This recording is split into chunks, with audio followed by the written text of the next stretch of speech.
Bonjour Julien, je te remercie d'avoir accepté l'invitation. Mais de rien, Maximilien.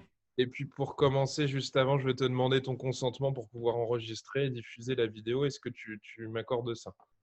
Et oui, je te donne mon consentement, il n'y a pas de problème. Parfait. Donc, pour ceux qui ont l'ouïe fine, c'est pas exactement un accent français, c'est plutôt un accent suisse. Je ne maîtrise pas encore les différents accents en Suisse, mais en tout cas, aujourd'hui, on va essayer d'ouvrir un peu la discussion encore vers l'étranger.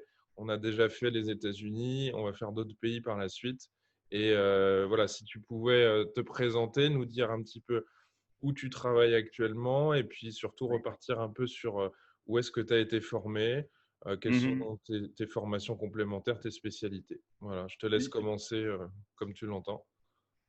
Alors, juste un mot sur l'accent quand même. Il est de la région de Lausanne, donc c'est l'accent vaudois pour ceux qui connaissent la Suisse, où il y a sur un tout petit territoire plein d'accents différents. Donc voilà pour la précision. Autrement, moi je suis psychologue en entreprise, psychologue du travail. En Suisse, c'est une spécialité plutôt actuellement sur les 2 dernières années d'études, donc niveau master. D'accord. Et ça se fait à l'université de Neuchâtel, hein. Il y a aussi des endroits où on peut le faire en Suisse alémanique, hein, en allemand. Moi, j'ai étudié à l'université de Lausanne et ensuite de Neuchâtel. Suite à mes études, j'ai travaillé d'abord dans le domaine de l'ergonomie, D'accord. proche vraiment dans la philosophie de l'ergonomie de langue française, on va dire, hein, donc une approche cousine de la psychologie du travail. Oui. Et puis, donc j'ai travaillé 5 ans comme consultant. Dans cette même période, j'ai eu l'occasion de participer à 2 gros projets de recherche sur le plan suisse, notamment un qui avait fait beaucoup parler de lui à l'époque sur les coûts du stress, pour Ouais. essayer de chiffrer les coûts du stress, voilà, de mettre le juste prix à ce que ça coûtait dans le pays. Par la suite, je me suis orienté vers l'inspection du travail. J'ai été, sauf erreur, le premier psychologue du travail qui était actif comme inspecteur dans une des inspections cantonales. J'étais à Genève à l'époque, avec aussi des activités de formation, de sensibilisation, des choses comme ça. Quand tu dis inspecteur, ça signifie quoi? Inspecteur du travail, alors si j'ai bien compris, hein, je ne suis pas un expert de ce qui se passe en France, mais il y a une approche un peu moins policière, un peu moins autoritaire en Suisse que c'est le cas en France, si j'ai bien compris. Il s'agit de faire respecter les textes de loi qui protègent les travailleurs. Donc, D'accord. Ok. il s'agit voilà, de veiller à toutes sortes de dimensions, que ce soit les horaires, l'aménagement des locaux, des choses comme ça. Et D'accord. puis aussi des aspects psychosociaux, Et ça des concerne questions toutes les de... entreprises alors? Pardon? Excuse-moi, ça concerne toutes les entreprises alors?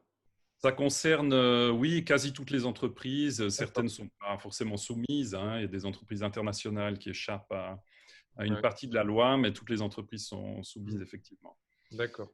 Donc ça, quelques années aussi. À cette époque-là, donc là c'était milieu des années 2000, je suis devenu relativement actif dans le milieu associatif Mhm. au niveau de la Fédération suisse des psychologues, que j'ai même, donc j'ai été dans le comité de cette fédération plusieurs années, je l'ai présidé aussi.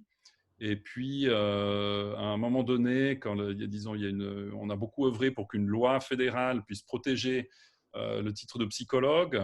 Quand cette loi est arrivée en 2010-2011, moi, j'ai un peu levé le pied sur les activités associatives.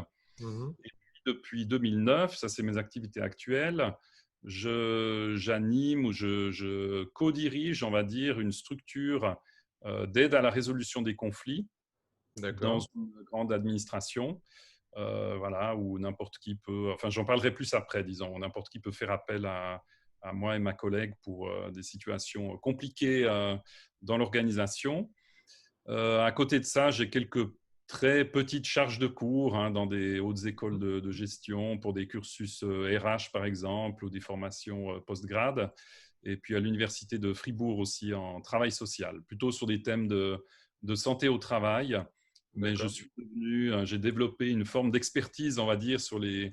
les dispositifs en organisation qui permettent de gérer les conflits, le harcèlement et les problèmes D'accord. psychosociaux, on pourrait dire, les RPS dans le langage français en Français. général. Oui, donc c'est comment fonctionne un système et comment faire en sorte qu'il ne soit pas délétère au niveau individuel. Je pense que c'est à peu près ça l'idée. Oui, exactement. Et puis sur le plan, je peux rajouter encore juste une chose. C'est vrai que j'ai suivi tout un cursus à l'Institut Gregory Bateson D'accord. entre la Belgique, la France et la Suisse.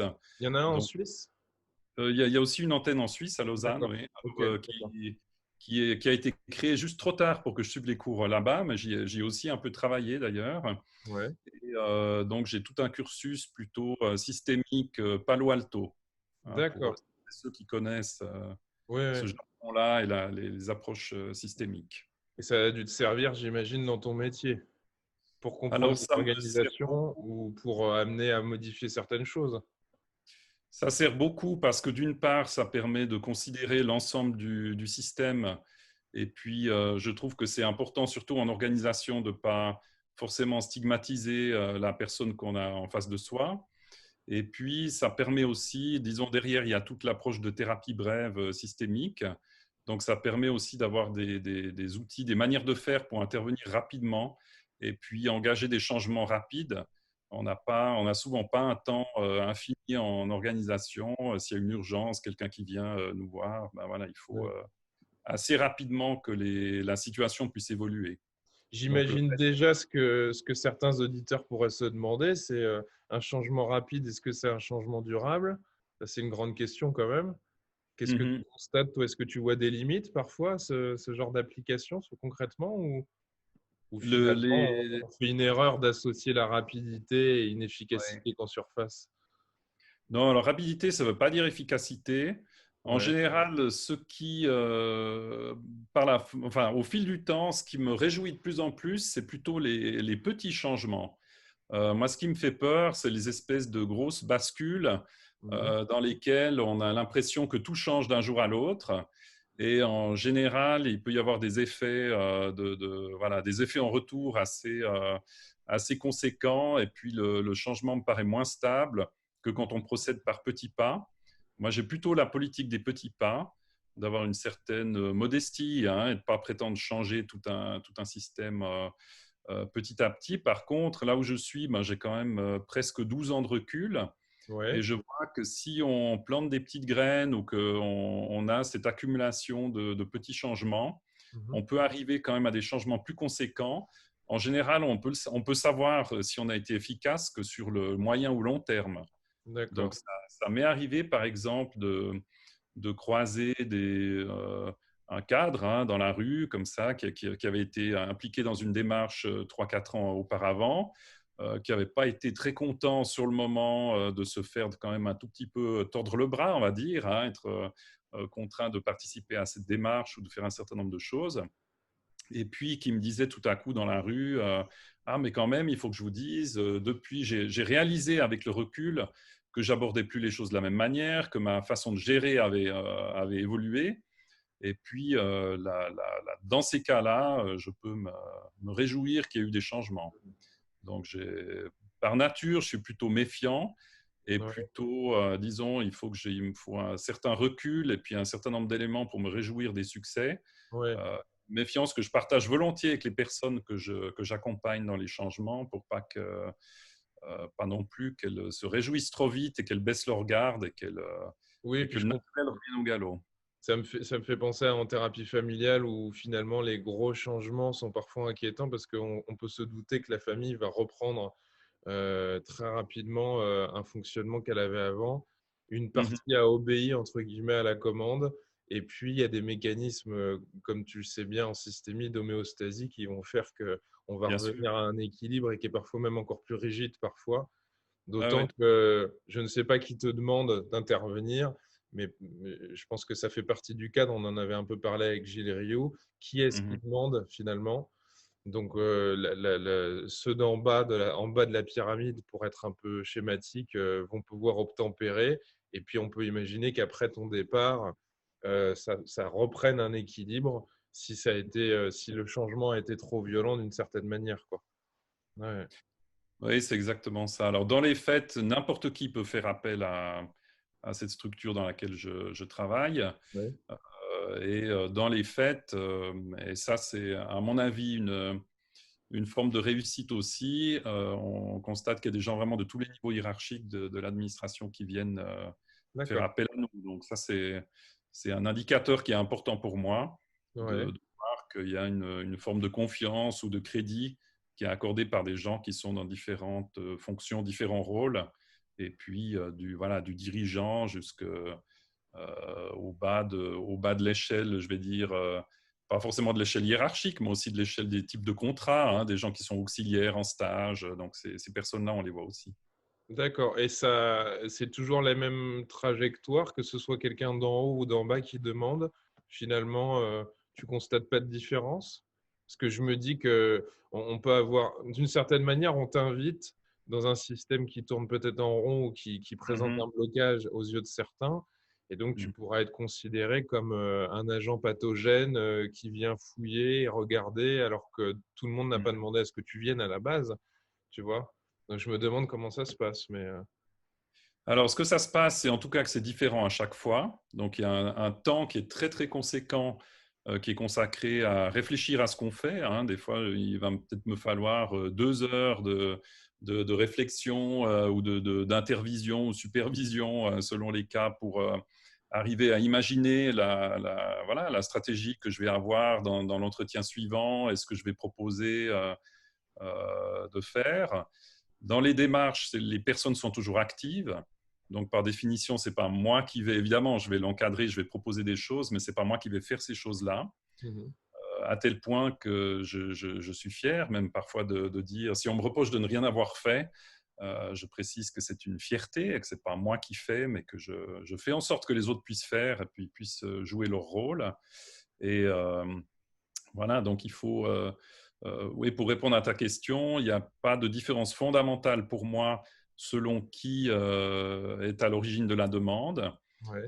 Il y a quand même une partie des personnes qui sont prêtes à se mobiliser, une autre qui espère pouvoir remettre la patate chaude, remettre oui, la responsabilité à quelqu'un d'autre et puis espère qu'on va régler les choses à leur place. Enfin, il y a un peu toujours ces dynamiques indépendamment du niveau hiérarchique de la personne. Et puis, il faut essayer Mhm. de mobiliser les gens ou de voir Ouais. qui peut être mobilisé dans cette situation, etc., etc. C'est très systémique ta vision de voir les choses en disant que finalement c'est les autres qui vont faire et pas toi. Mais alors, je me dis, dans ton esprit, tu as une perspective groupale tout le temps, donc peu individuelle. Il y a que la systémie qui t'a influencé, ou il y a d'autres choses? Parce que je me demande souvent auprès des cliniciens qui voient des patients, s'ils ont plusieurs théories, plusieurs façons de voir le monde et comment ça s'imbrique dans leur esprit. Mais la question, elle peut se poser tout à fait pour toi également. Mhm. Certains me parleront de psychologie clinique du travail avec une perspective psychanalytique, mais aussi d'éléments de systémie.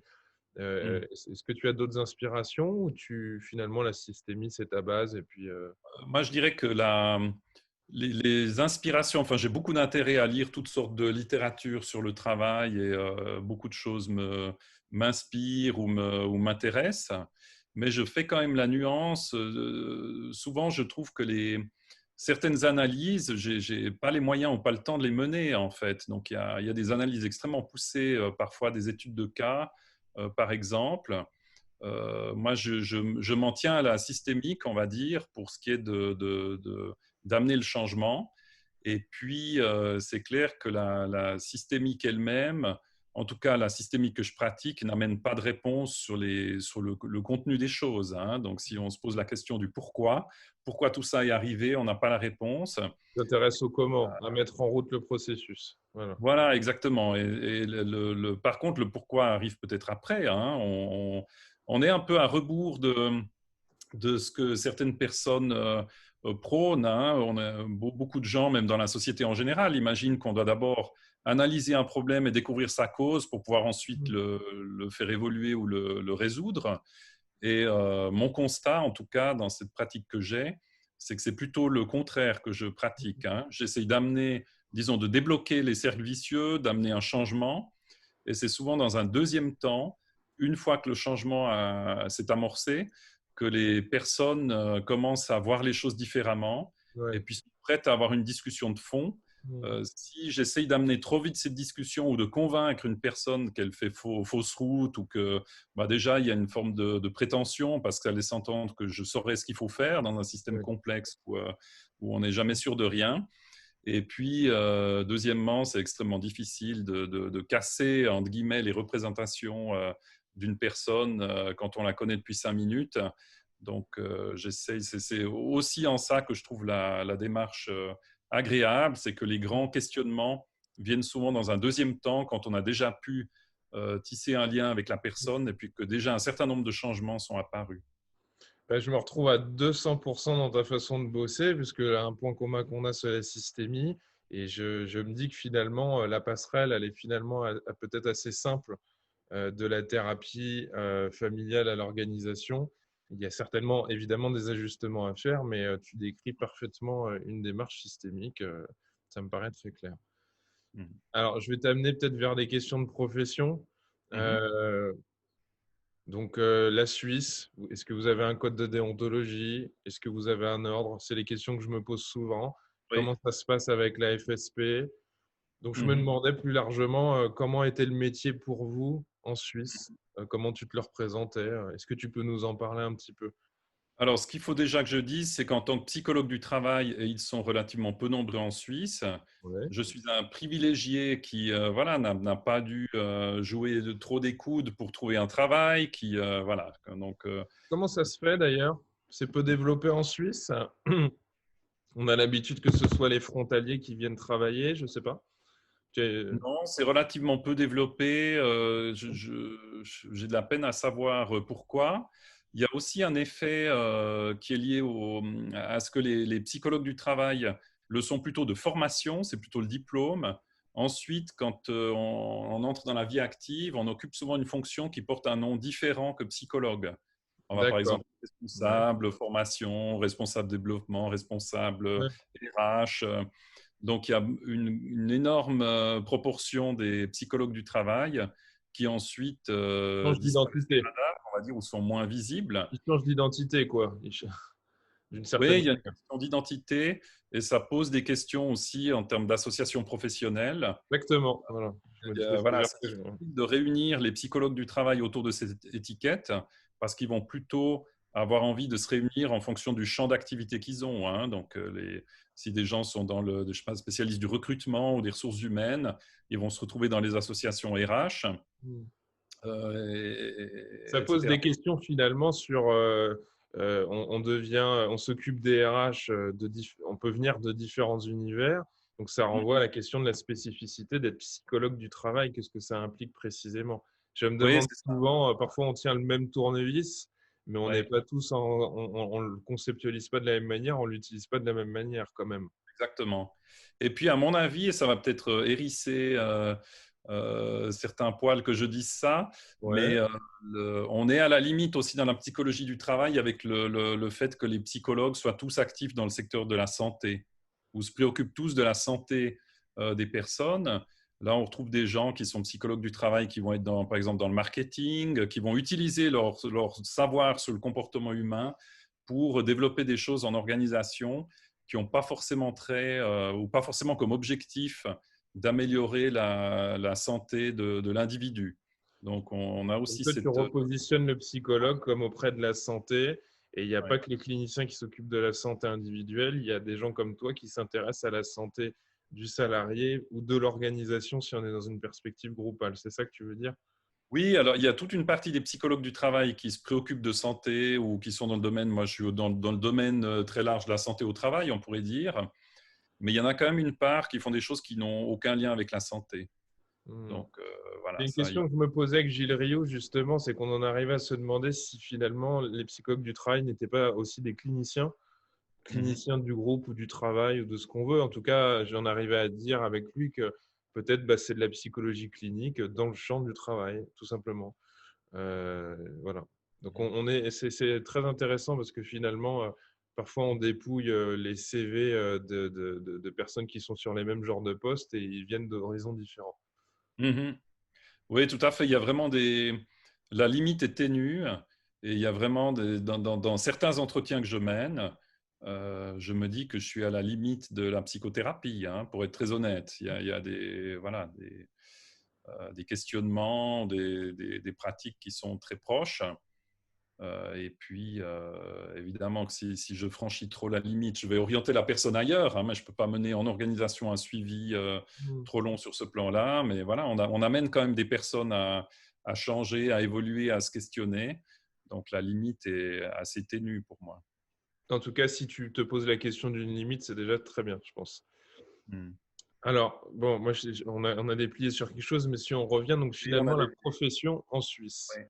Alors, sur la profession, qu'est-ce qu'on peut dire? Que jusqu'en 2011, il n'y avait aucune loi en Suisse qui protégeait le titre, ou comme dit la loi, la dénomination de psychologue en tant que telle. Mm. Depuis 2011, c'est le cas. Donc, tout le monde ne peut pas se dire psychologue, ce qui était le cas avant. Et puis, avant 2011, il y avait déjà une protection du titre de psychothérapeute, mais au niveau cantonal, hein. Il faut savoir qu'en Avant, Suisse, avant, au niveau cantonal, être psychothérapeute était protégé, mais au niveau fédéral, psychologue ne l'était pas. exactement. Et D'accord. Ok. psychologue ne Être l'était sûr. pas au niveau cantonal non plus. D'accord. Donc, il y avait quand même cette protection des. Et puis, un titre cantonal à demander pour exercer la psychothérapie, ce qui peut compliquer pas mal les choses, hein. Si tout à coup on voulait pratiquer dans le canton voisin, il fallait peut-être redemander une autorisation. Depuis 2011, il y a quelque chose de beaucoup plus unifié, avec donc une protection de la dénomination de psychologue, et puis avec la protection sur le plan fédéral dans l'ensemble du pays toute une série de titres de spécialisation, dont la psychothérapie. Alors, je ne connais pas la loi par cœur, hein, mais je sais qu'il y a la psychologie de l'enfant et de l'adolescent aussi, la psychologie clinique, je pense la La, neuropsychologie la aussi, psychologie de la circulation. et la psychologie de la circulation, Ça fera exactement. sourire les Français parce que je me suis La dit. circulation routière, hein, c'est ça. Oui, Voilà, oui, je me suis dit que c'était vraiment très important pour la Suisse qu'il y ait une option reconnue qui est la psychologie de la circulation. Ouais. ouais, tout à fait. Il y a des psychologues dans ce domaine, peu nombreux, je pense, mais Ouais. c'est un domaine qui est bien structuré. Euh, pour ma part, ce que je trouve regrettable, c'est que évidemment que les secteurs, on peut dire, ou les domaines de la psychologie qui étaient moins organisés à ce moment-là, n'ont pas pu faire protéger leur spécialité. Typiquement, les psychologues du travail ne font pas partie de cette liste de Ah titres oui? protégés sur le plan fédéral. D'accord. Et il y a un certain nombre de discussions du côté des psychologues du travail pour essayer d'obtenir une reconnaissance, oui, une forme de légitimité dans la loi pour intervenir dans les organisations sur le plan de la santé au travail, ce qui n'est pas le cas actuellement. Donc, il y a une protection générale, mais pour certaines spécialités, dont la mienne, encore une forme d'invisibilité sur le plan législatif. Ouais. Et puis ou même une franche absurdité, puisque même sur des thématiques de risques psychosociaux, d'autres personnes seraient légitimées à intervenir, si on veut bien, plus que les psychologues du travail. Autrement, autre question, je pense que les questions brûlantes actuellement, c'est quand même l'entrée dans le monde du travail, peut-être en France aussi, trouver un premier emploi, arriver Difficile. C'est difficile en voilà, Suisse. à ne pas enchaîner voilà, des stages indéfiniment, et des stages qui de plus en plus souvent sont non rémunérés. Donc là, je pense qu'il y a un problème très important à régler de ce point de vue-là. Et puis, un problème que je vois, moi, c'est un problème d'unité des psychologues, D'accord. et d'éviter qu'on ait d'un côté disons, il y a beaucoup de questionnements actuellement et puis de combats qui sont menés par les psychothérapeutes pour notamment être reconnus par le système de l'assurance, de ce qu'on appelle l'assurance maladie de base, en fait, l'assurance maladie à laquelle tout le monde doit souscrire en Suisse. Mhm. Et ce combat-là devrait permettre à ce que les psychothérapeutes puissent directement facturer leurs prestations, disons que leurs prestations soient directement remboursées par l'assurance de base, ce qui est le cas actuellement, mais de manière indirecte, puisque la prestation doit être ordonnée, supervisée. Il y a une espèce de lien d'asservissement, on pourrait dire, même si Par le le terme est psychiatre. fort, Oui. à des psychiatres. Mhm. Donc, il y a tout ce combat des psychothérapeutes essayer de se libérer du joug des psychiatres. Les mots sont un peu forts, hein, il y a beaucoup de psychiatres qui sont corrects aussi, et ça peut se Oui. passer bien. Mais Il en y a une tout cas, volonté. on sait apparemment chez vous comment dire, que les honoraires sont librement fixés. Donc, si on tombe sur un Voilà, psychiatre raisonnable, il n'y a pas de souci. Mais exactement. si le psychiatre a envie de taxer au maximum le Mhm. psychologue, étant Oui, donné qu'il est dépendant du contrat de travail que lui donne le psychiatre, on est bien embarrassé, quoi. Ouais. exactement. Mais ce que ça me fait dire, et ça m'embarrasse beaucoup, parce que on va pas dire qu'on a forcément exactement les mêmes problèmes en France, mais ça s'appelle une déperdition d'énergie. C'est-à-dire que les Oui. psychothérapeutes entre eux se trouvent des points communs et une lutte, Mhm. mais leurs collègues psychologues du travail, bon, c'est autre chose. Donc finalement, tout se sectionne, ça fait un truc en mosaïque finalement. Il y a des problèmes d'unité de la psychologie partout, c'est ce que je suis en train de me dire en fait. Il n'y a Oui. pas qu'en France. Non, non, exactement. Ça, pour moi, c'est un immense enjeu. Parce que s'il devait y avoir un fractionnement avec d'un côté les psychothérapeutes et de l'autre les autres, on pourrait dire, ou alors entre ceux qui ont un titre de spécialisation protégée sur le plan fédéral et ceux qui n'en ont pas, ça serait à mon avis enfin une grande perte d'énergie, voilà, un appauvrissement des D'autant que vous échanges. êtes peut-être, enfin, sur les chiffres que j'ai vus, vous êtes entre 7 et 9 000 à la FSP, ce qui est quand même un Oui, gros chiffre. C'est pas rien, quoi. Vous êtes en Suisse, quoi. C'est pas un pays si immense. Et mhm, puis, comme je le disais dans une autre interview, vous avez beaucoup d'associations d'horizons complètement différents à l'intérieur, donc c'est censé bien fédérer.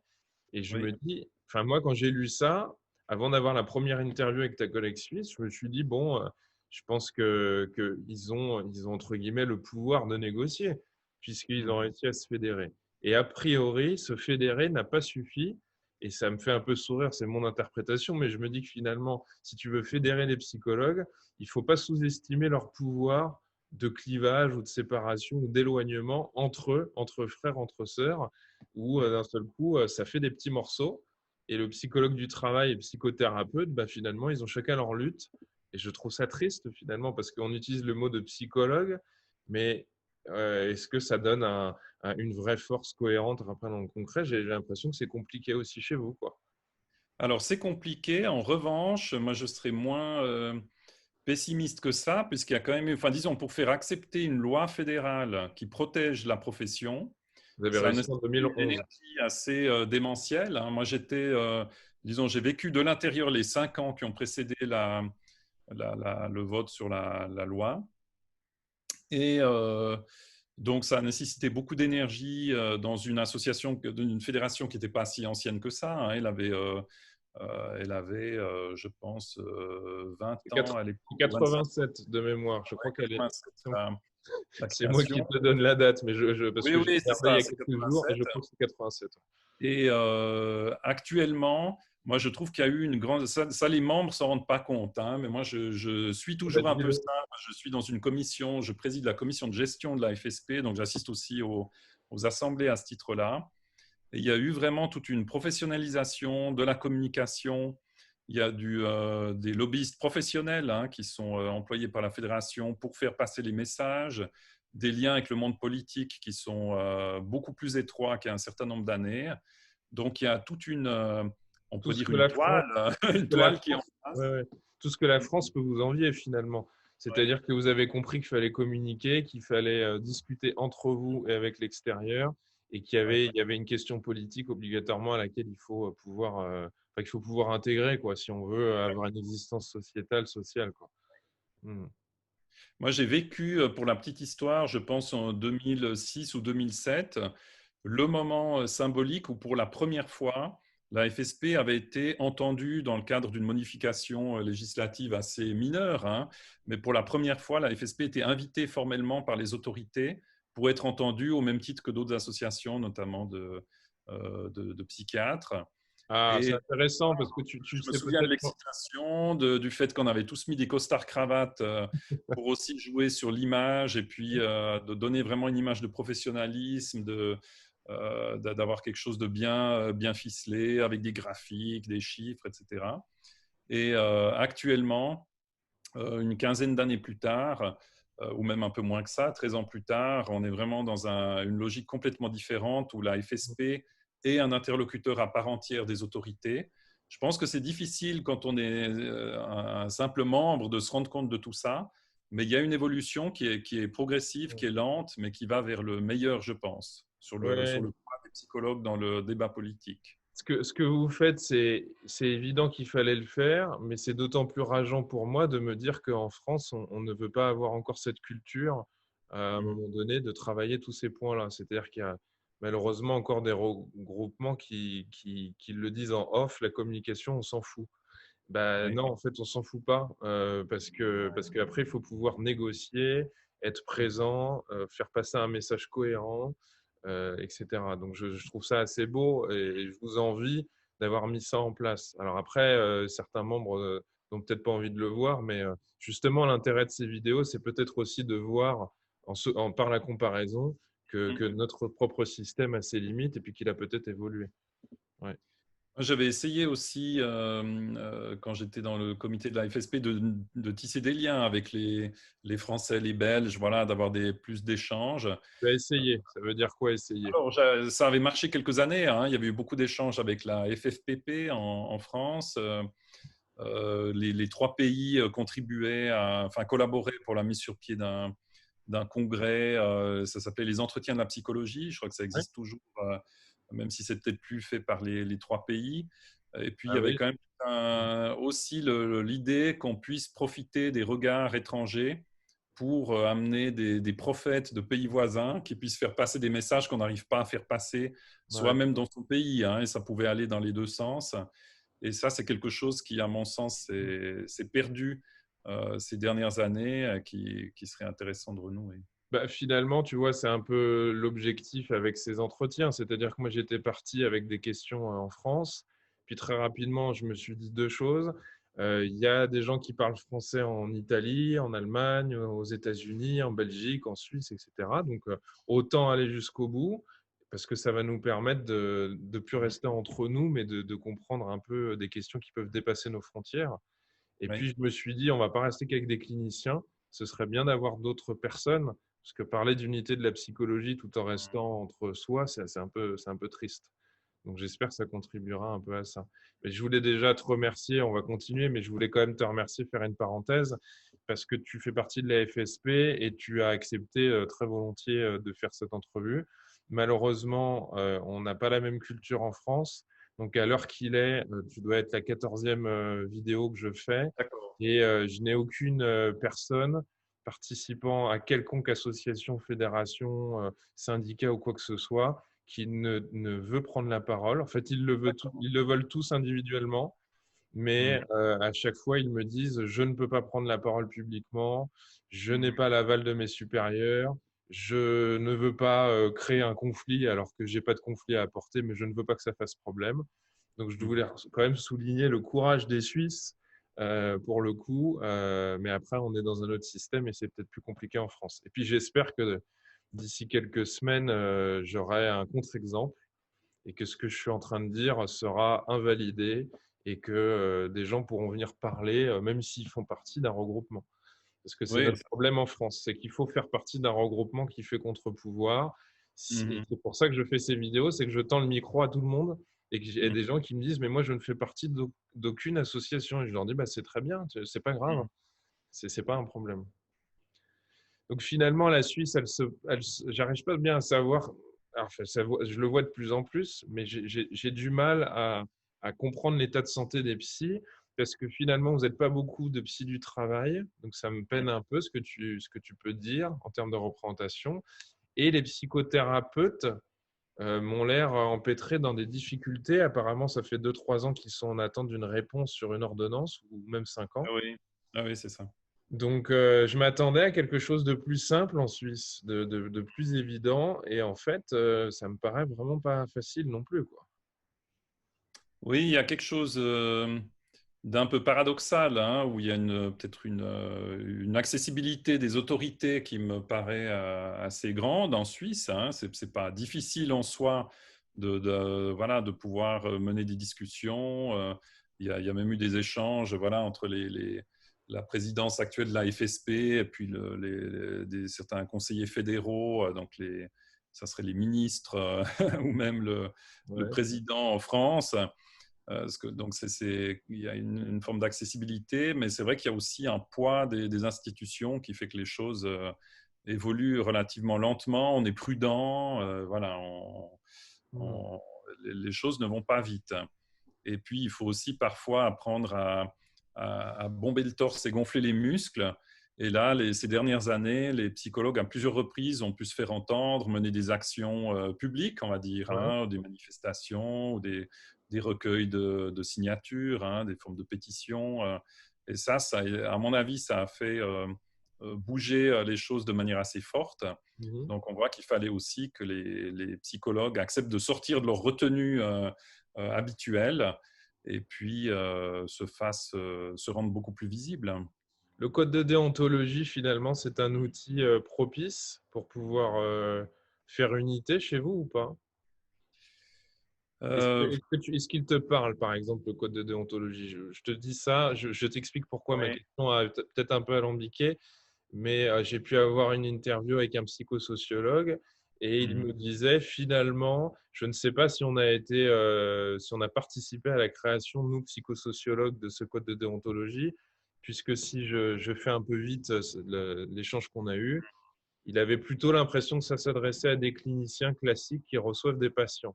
Donc je me demande si le code de déontologie, tu le sens assez fédérateur en Suisse, quelle est sa place finalement au sein de la FSP, par exemple? Tu as Moi, ça peut-être. me semble être extrêmement important. Historiquement, le code de déontologie a existé avant qu'il y ait une loi, donc il fallait quelque chose de très fort. Il fallait aussi monter la barre le plus haut possible et puis démontrer que les psychologues étaient organisés et puis que voilà, ils laissaient pas n'importe qui pratiquer n'importe comment. D'accord. Il y a aussi toute c'est pas que le code de déontologie, il y a une forme de juridiction interne qui permet qui prend en charge d'éventuelles plaintes. Il y a une commission de recours également, donc il y a toute une juridiction interne. Et en tout cas, pour moi, à titre personnel, c'est quelque chose qui est extrêmement important dans la mesure où ça me permet par exemple, par rapport à un point comme la confidentialité, Ouais. de tenir bon ou d'avancer des arguments autres que purement relevant de mes valeurs personnelles. Si tout à coup on veut voilà, me soutirer des informations ou faire pression sur moi, ce qui très honnêtement, à ma connaissance, n'est pas arrivé, hein, ou c'est extrêmement rare. Tu Mais pourrais je avoir pense. recours à la FSP, par exemple, par rapport à ça? Un exemple concret, là, par exemple, s'il y avait un souci à ce niveau-là, tu pourrais demander conseil, appui juridique ou médiation. Pour le coup, tu demanderas à ton entreprise qui fait de la médiation de demander à la FSP de faire de la médiation. C'est Alors possible. évidemment que ça peut être délicat. En tout cas, demander conseil, oui, hein, il y a des Hein. juristes à la FSP qui sont à disposition des membres pour répondre à toutes les questions délicates sur le plan juridique. Éventuellement avoir une prise de position ou un courrier de la FSP, pourquoi pas.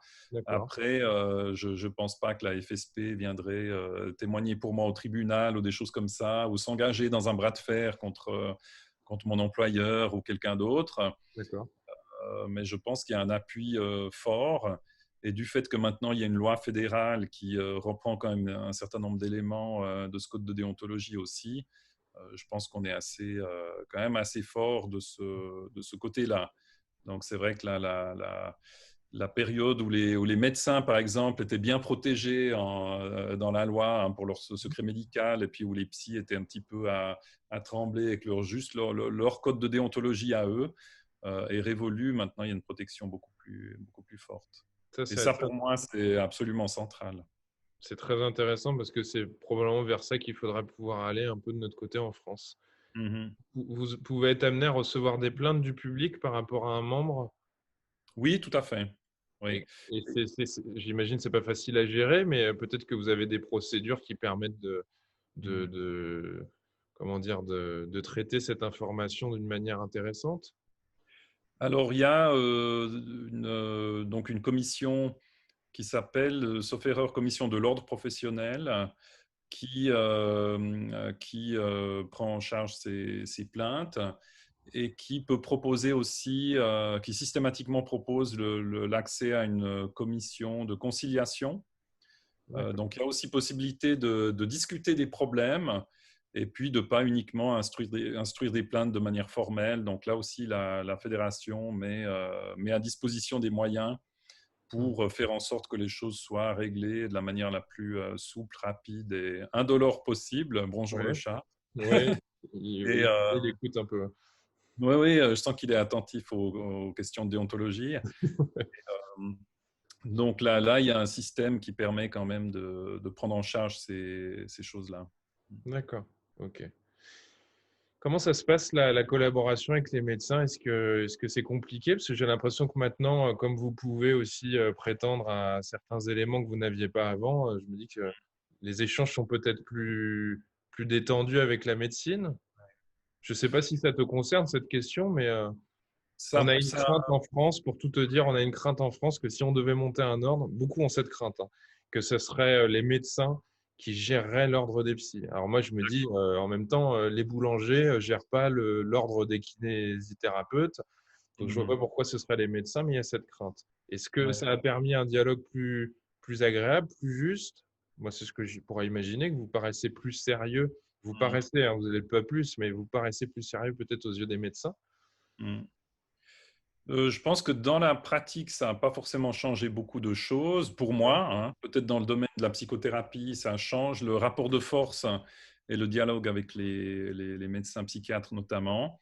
ouais. Moi, la collaboration, par exemple, avec les médecins du travail, ou des fois, ça m'arrive d'échanger avec des médecins traitants, par exemple, hein, sur des situations concrètes.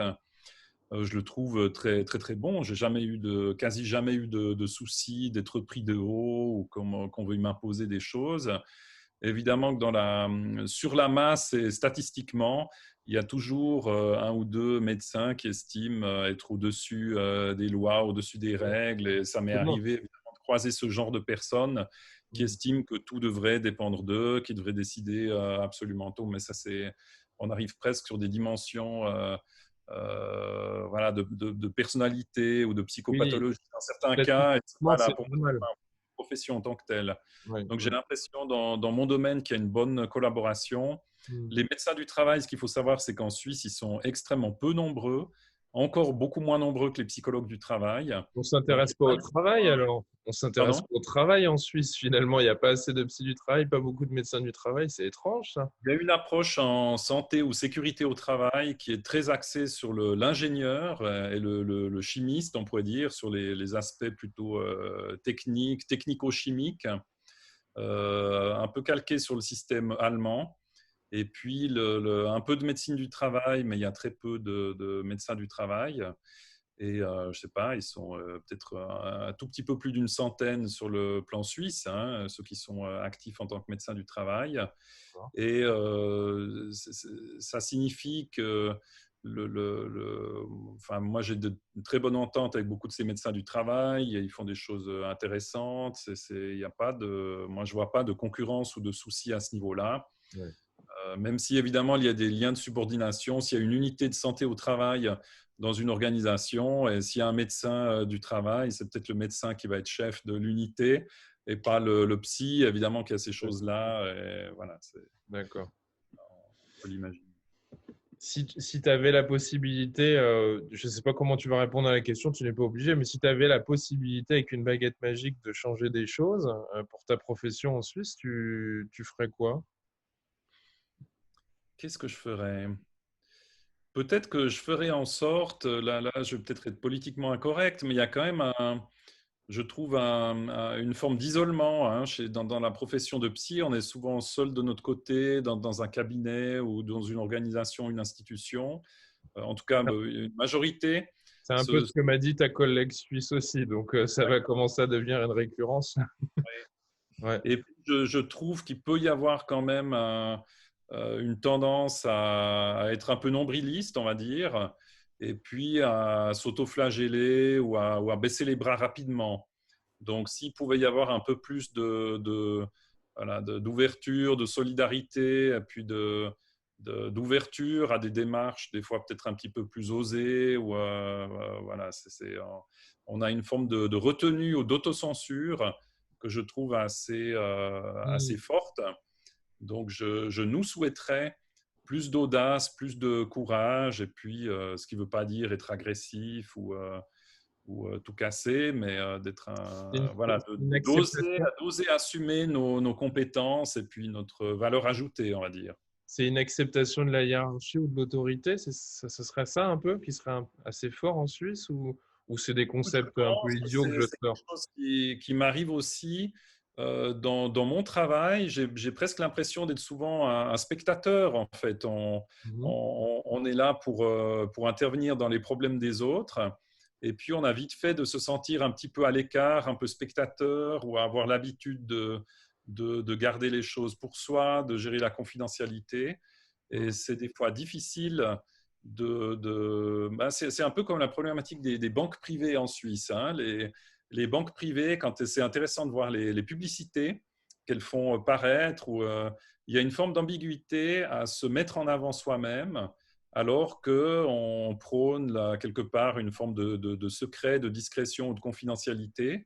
Et puis, je pense que ça pourrait être dommageable si on était tous dans l'extraversion la plus totale et à se donner en spectacle constamment. Donc, il y a probablement quelque chose qui est inhérent à une forme de réserve qu'on doit cultiver dans la profession et qu'on doit pouvoir par moment quand même mettre de côté quand il y a des enjeux importants.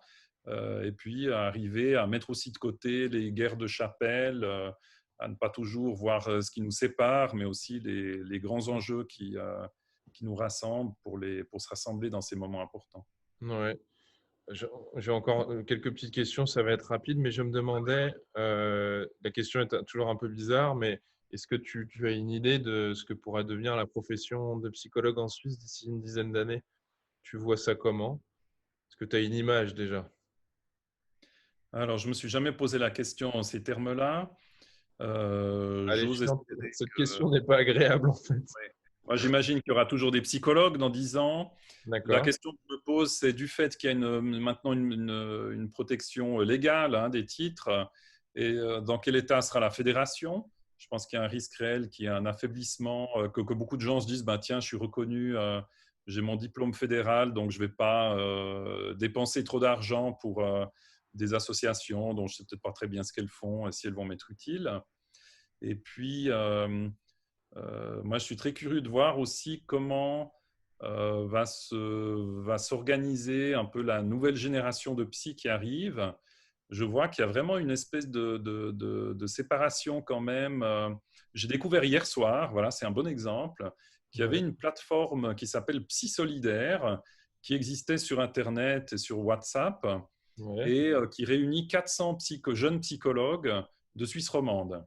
Et c'est quand même conséquent, hein, 400 personnes, c'est même plus que beaucoup d'associations membres de la FSP par exemple, et plus que l'Association des psys du travail suisse.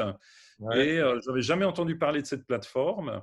On a de la peine dans les associations à faire venir des membres jeunes, mais on Hmm. voit qu'ils s'organisent. Ce n'est pas une forme associative, mais il y a Ouais. des choses qui se développent qui sont extrêmement intéressantes. Donc là, je suis Il très y a une curieux vraie de question, hein, parce qu'en France, je n'ai pas les chiffres, hein, mais je sais que les grosses fédérations ou associations, tout ça, sont en perte de vitesse, en fait. Alors bon, voir. j'aurai peut-être quelqu'un qui m'écrira en me disant c'est pas vrai, mais on voit bien que les chiffres, ils ont du mal à décoller. Et en même temps, il y a des regroupements de jeunes, peut-être plus informels, qui se font. Et souvent, ces fédérations ou ces associations ou syndicats disent à ces gens-là, mais venez adhérer, vous venez pas assez, et on va faire force de proposition. Et ça ne marche pas. Donc, vous Oui. avez peut-être le même souci, c'est peut-être un souci générationnel. Ouais, Peut-être que ouais, ça voudrait dire que ça ne fonctionne plus ce modèle. En tout cas, ça attirerait moins. Et ça m'étonne ouais, pas, en fait, ce que tu dis. ça fait moins rêver probablement de devoir tenir des comptes et des assemblées formelles que simplement d'être dans une forme d'immédiateté. Hein. Il y a cette possibilité de créer des Peut-être ça. réunions rapidement. On n'a pas besoin de faire un ordre du jour et puis de convoquer les gens 6 mois à l'avance. Donc il y a quelque chose de très souple. Donc Ouais. ça, c'est quelque chose que je souhaite aussi voir dans 10 ans si possible. Ça rejoint un peu ce que je disais avant, mais peut-être plus de souplesse, plus de réactivité. De la Et part puis de la FSP, de la part des psychologues en général, et puis quand même arriver à conserver les des deux aussi. structures. C'est les deux qui vont devoir s'alimenter aussi, parce que peut-être que… Exactement, les deux, donc on arrive à coordonner tout ça, et Ouais. puis qu'on comprenne que c'est complémentaire. Hein. C'est pas parce que on soutient une association ou une fédération qui va pouvoir mener un bras de fer sur le plan politique, qu'on ne doit pas aussi s'investir sur le plan local ou dans des choses plus proches du terrain et faire vivre ces structures-là aussi. Hmm, d'accord. Si je repars sur ton parcours, si tu devais changer quelque chose, est-ce que tu referais certaines choses un peu différemment ou tu changerais rien? Pour l'instant, moi, je suis assez satisfait de ce que j'ai fait, on va dire, parce que enfin, voilà, c'est un peu monomaniaque, hein. J'étais toujours un peu sur les mêmes thèmes de santé en organisation, de conflits, de choses comme ça. Je les ai vus sous des angles très différents, en tant que consultant, en tant qu'enseignant, en tant qu'inspecteur du travail. Maintenant, je suis vraiment dans une organisation où je mène toutes sortes de démarches aussi. Voilà, j'ai collaboré avec le patronat, avec les syndicats d'employés. Voilà, donc j'essaye vraiment donc je ne changerai pas forcément Mhm. grand-chose, mais j'ai plutôt une philosophie qui me pousse à me laisser un peu porter par le vent aussi. Donc c'est vrai que je n'ai pas un plan de carrière en tête, et puis j'ai toujours eu voilà, des occasions qui se sont présentées, des gens intéressants qui sont arrivés sur mon chemin. Pour Hmm, l'instant, je n'ai pas eu de ces questions à me poser, je n'ai pas de regrets. parfait, parfait. Tu connais un tout petit peu le système français, j'imagine? Le système, Bah, le système, enfin, comment ça fonctionne pour les psys en France? un tout petit peu, oui. J'en ai beaucoup entendu parler. Ça fait une dizaine d'années quand même que j'ai moins d'échanges avec la France, donc je Ouais, ne suis pas au courant probablement des tout derniers développements. Mais je garde l'image de quelque chose de très fractionné. Et ouais, puis, ouais. d'accord. Bon, parce que j'allais te demander euh, qu'est-ce que tu pourrais dire finalement aux Français par rapport à tout ça, mais Oui. peut-être d'être moins fractionné alors, c'est peut-être cette question. Mais Moi, finalement, ce qui m'avait le choqué, fractionnement, alors il est partout le fractionnement. Alors, si on ouais, devait un ouais. peu résumer cette ligne d'échange. Moi, il y avait un point qui m'avait choqué terriblement quand j'avais eu tous ces échanges avec les psychologues français. C'est tout simplement le montant des cotisations des associations, de la FFPP. Et juste Ce qui pour était donner une idée, choquant. moi, ce que j'investis dans mes associations chaque année, c'est ça serait de l'ordre de, je sais pas, 600-700 € hein, à peu près. Et puis, je crois qu'à la FFPP, pour prendre cet exemple, il y a une dizaine d'années, c'était peut-être 20 € par année, quelque chose comme ça. Et je me disais, voilà, il y a aussi une manière de se donner les moyens de ses ambitions. Et ce que je constatais, c'est qu'il y avait tellement peu de moyens financiers que c'était difficile pour les collègues français de faire quelque chose. Et apparemment, 20 €, ça faisait déjà gueuler tout le monde et ça semblait trop. Et donc, je me souviens que j'étais intervenu là-dessus aussi lors des entretiens de la psychologie Hmm. en disant que voilà, si l'équivalent, à l'époque, on achetait encore des CD, hein, j'avais pris cet exemple, si le montant d'un CD par année, c'est déjà trop pour sa profession, là, il y a quelque chose qui m'étonnait un peu. Évidemment que les choses qu'on peut faire ne se résument pas à des moyens financiers, mais je sais qu'en Suisse, ces moyens financiers, on en a eu besoin à un moment Ah donné oui, comme pour on aller dit, jouer dans la cour des grands. comme on dit, Donc, c'est le nerf le de la mental un guerre. peu, c'est Ouais. important aussi. Comme on dit, c'est le nerf de la guerre. Et Oui, puis, exactement. souvent, les gens qui tiennent ces associations te diront, oui, mais si on met plus cher, on aura moins de membres. Et puis, les Ouais. gens vont se plaindre. Après, je pense que c'est différent d'avoir une cotisation à un ordre obligatoire pour tout le monde, ou d'une fédération comme la FSP, ou d'adhérer à une petite association. Après, est-ce qu'on doit monter ou baisser le tarif? Je crois que la question, à un moment donné, en fait, elle est pas là. En fait, elle doit être bien ailleurs. Moi, j'ai pas assez de recul pour pouvoir en dire beaucoup de choses. J'ai des idées, mais oui, oui, je peux comprendre que ça étonne beaucoup. Et quand je vais dans d'autres pays francophones, c'est souvent ça que je revois. Mhm. Quand on voit les montants des cotisations pour des sociétés américaines aussi, c'est bien différent. Donc plus Ouais, on met ouais. de l'argent, plus on pourra déployer des moyens, c'est sûr. Et c'est vrai que si tu donnes rien à quelqu'un, il va pas pouvoir faire d'énormes conférences parce qu'il faut louer des salles, parce il faut acheter des micros, il faut faire ci, Ouais, ouais, c'est ça. faut payer un site internet, il faut payer quelqu'un qui filme et qui met en ligne. Et tout ça, ça monte vite, en fait, tout ça. Ouais. Voilà, en bon Suisse, je me En devais bon, de parler voilà. d'argent En quand même bon pour Suisse, tu nous parles faire d'argent. Voilà. le stéréotype. Bon, bah écoute, je te remercie pour toutes tes réponses. J'ai trouvé ça très bien. On est beaucoup parti sur la profession. J'espère que c'était pas trop frustrant pour toi, mais Non, non, ça me va très bien. parce Mm. que je pense que, et en même temps, bon, en bon systémicien, tu sais aussi que le système nous parle parfois bien plus que l'individu et que c'est Oui. parfois plus prolifique de se demander comment ça se fait qu'on se limite à quelque chose plutôt que de se demander qui est responsable de tout ça. Mhm. Je trouve que c'était bien éclairant. Je te remercie pour tout ça en tout cas. Et merci à toi Et, aussi, et c'était très sympathique. j'ai commencé à me poser la question, comme la collègue suisse se demandait qu'est-ce que vous pourriez faire pour les Suisses. J'étais un peu étonné. Et tout à l'heure, je me suis dit, avant de t'appeler, Mm. peut-être que ça pourrait être intéressant d'avoir un débat avec deux Suisses là, qui parleraient sur ce genre de thématique. Mhm. Comme moi, je me fiche un peu des frontières parce que j'ai pas à sortir mon passeport et qu'on fait ça virtuellement, ça peut être intéressant. Voilà. Mhm. En tout Oui, oui. cas, j'espère que ce sera entendu, que cette vidéo, elle sera entendue par les psychologues, notamment un des psychologues qui fait partie du groupe des 400 et que ça amènera à des échanges. Ce serait super. Oui, oui, ça serait bien. Oui. En Je tout te cas, remercie merci pour tout. beaucoup Et ben et moi à aussi, bientôt. je te remercie. À bientôt.